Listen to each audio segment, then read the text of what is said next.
you have a treasure. And each one of us, it is good to understand that each one of us has got his or her treasure. Kila mmoja wetu kuna kitu ambacho akonacho na anadhamini sana sana sana.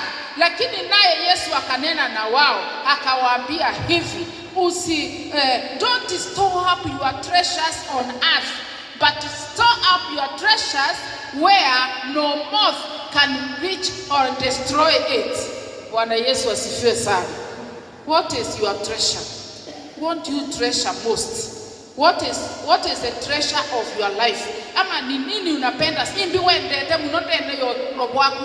Ikintu kire ko wibaso kire akwena owe sana no kaipo kirithika ngorone rira wena kintu kiu.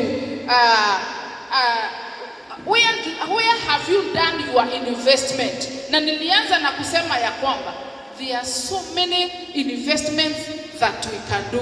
But now here in the church tunaongea mambo ya kufanya investment. Katurere mambo ya kugwezi investment in the kingdom of God. As we invest in other areas, because there are many areas that we can invest. The young generation which is here, it is doing an investment in education. Kwa sababu education is an investment on its own.